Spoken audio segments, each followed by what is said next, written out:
वेग आम्ही वाढवतोय. काल तर खूप आपल्या पुण्याच्या करता, आपल्या नागपूरच्या करता, आपल्या मुंबईच्या करता अनेक महत्वाचे हजारो कोटी रुपयाचे प्रकल्प त्याला आम्ही कालच्या कॅबिनेटला मान्यता दिलेली आहे. आज आपण वेगवेगळ्या चॅनलला बघताय किंवा प्रिंट मीडिया, इलेक्ट्रॉनिक मीडियामध्ये पाहताय. आज हे सगळं करत असताना या अभियानाच्या माध्यमातून आम्हाला हे उपक्रम हे सर्वसामान्य जनतेच्या आयुष्यात बदल घडवणारी विकासाची सूत्री आहे असं माझं स्वतःचं स्पष्ट मत आहे. आणि त्याच्यावर पंचायत राज व्यवस्थेतून खेड्यापाड्यापर्यंत शासनाचा लाभ पोहोचवण्याचं काम सुरू आहे. गावागावात रस्ते, पाणी पुरवठा, आरोग्य केंद्र, शाळांची सोय करून ग्रामीण जनतेला जीवनमान सुधारणा करण्याचं मोठं पाऊल हे आम्ही ह्या निमित्तानं उचललेलं आहे. ह्याच्यात कामाचा दर्जा चांगला ठेवा, ह्याच्यामध्ये अतिशय झाडं लावण्याचा कार्यक्रम, त्याच्यामध्ये तर आम्ही रोपात फॉरेस्ट विभागाकडनं देतोय. यंदा आमचा 25 कोटी झाडं लावायचा कार्यक्रम आहे. पुढच्या दरवर्षी नाही, यंदा 10 कोटीचा आहे.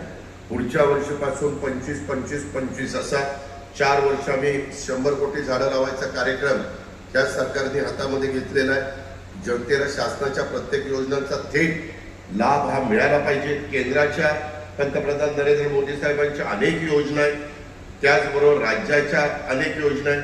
त्या योजनांचा फायदा माझ्या लाभार्थीला मिळाला तर निश्चितपणे यासाठी पारदर्शकता, त्याच्यामध्ये जबाबदारी आणि तंत्रज्ञानाचा वापर हा आता आपण वाढवला पाहिजे. आज आपण बघत असलेला बदल हा आपल्या सर्वांच्या सहकार्याच्यामुळे शक्य झालेला आहे. आता कृषीच्या बद्दल आम्ही अलीकडे बऱ्याचशा ठिकाणी एआयचा वापर कसा केला पाहिजे, एआयच्या माध्यमातून आपण आपली शेती कशी केली पाहिजे हाही विचार मांडतोय. त्यालाही बऱ्यापैकी यश त्या ठिकाणी येत आहे. त्यालाही बजेटमध्ये 500 कोटी रुपयाची तरतूद आम्ही ठेवलेली आहे.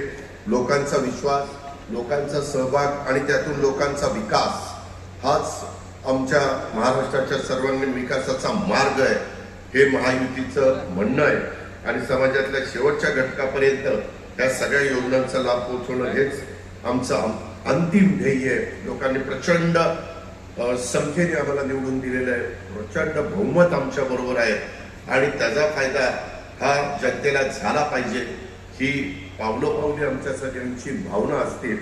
त्याच्यामुळे वेगवेगळे प्रसंग उद्भवतात, परंतु तो शांतपणे सामोपचाराने मार्ग कसा काढता येईल.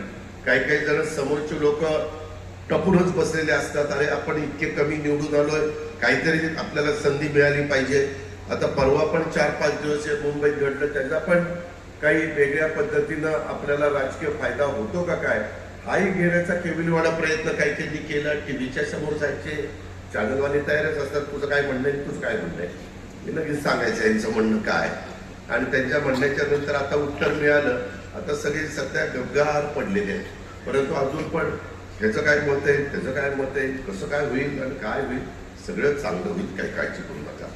एवढंच मला त्याच्या संदर्भामध्ये आपल्याला सांगायचं आहे. आज महाराष्ट्राचा वेगवान विकास पाहून देशातले आणि इतर राज्यातले देखील आपल्याकडं आदर्श म्हणून पाहत आहे. शिक्षण, उद्योग, शेती, पायाभूत सुविधा किंवा गुंतवणूक आकर्षित करण्याची क्षमता आज देखील तुमच्या माझ्या शिवशाहू फुले आंबेडकरांच्या महाराष्ट्रामध्ये आहे. प्रत्येक क्षेत्रात आपल्या महाराष्ट्राने एक आढळ अशा प्रकारचं स्थान निर्माण केलेलं आहे. स्पर्धा विकासासाठी, स्पर्धा जनकल्याणासाठी